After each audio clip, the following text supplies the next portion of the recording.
pages of history. It's about to make its 41st record close of this year, the biggest day since November of 2022, and zeroing in on its fourth largest daily point gain on record. So right now we're up 1,510 points for the Dow.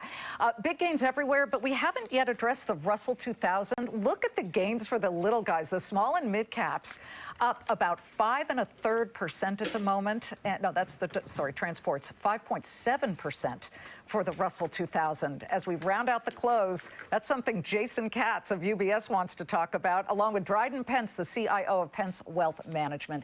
Great to have you both. Jason, the Biden administration, as we look at what's going on, can take credit certainly for at least 40 of these big records for the Dow and 47 records for the S&P. But are you surprised by this outsized reaction today? I'm not. I think that there was a disproportionate amount of investors that were caught off sides here. And I think that a lot of that cash is rushing into the market right now. Because Donald Trump looks like he'd be friendlier to business, correct? Tax friendly, take a hatchet to spending in the government friendly, you name it. The entrepreneurial spirits have awoken the animal spirits.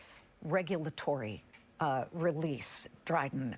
If you look at the Biden administration and Lena Khan, who has been the top regulator over mergers and acquisitions, they have stymied so many of them. I mean, we could put up a whole bunch of them and show you how many mergers and acquisitions have been shut down by this administration. And you look at today, these were the deals that were delayed or blocked by the FCC just recently. Tapestry and Capri Holdings, nope, not allowed.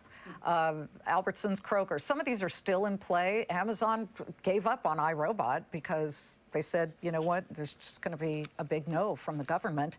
That said, today you look at two stocks, Capital One Financial trying to merge with Discover Financial. Both of those stocks are roaring higher. What do you expect when it comes to mergers and acquisitions? And is that a good thing for shareholders, but also consumers? I think it is a good thing for shareholders and consumers because it allows capital flow freely into areas that are expanding over time. And when you take a look at development of AI, companies that need to be bought, capital that needs to be moved around, when you open up the freedom of capital to do that, you get better results over time. So it's all these companies that need to get this done so they can be better aligned, better profitability, better for consumers and better for investors. Okay, except for oil and gold right now, which are both pulling back. Jason, what would you be buying today? So on this theme of M&A, you have to look to small caps, which are generally the target of M&A. You have to look at banks. Look at small cap banks in particular. So I'd be focused on small caps. I'd be focused on industrials with the America First reshoring. It's really a buy everything rally with the exception of what?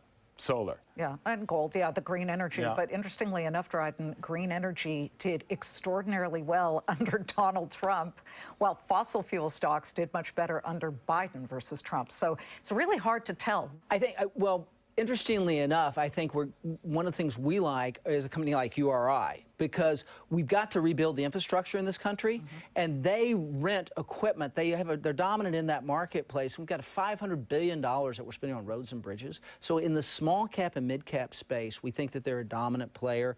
And with that much money being spent, we've got to rebuild all our roads and bridges. Also, you're going to see, with all of the mergers and acquisitions, you're going to see a lot of the smaller AI companies. You're going to have this feeding frenzy and gobble up. So it's kind of an all of the above in that kind of space as you move forward. Well, here comes the closing bell and the much talked about Federal Reserve meeting, which kicked off today. We get the announcement tomorrow. Do not miss this show.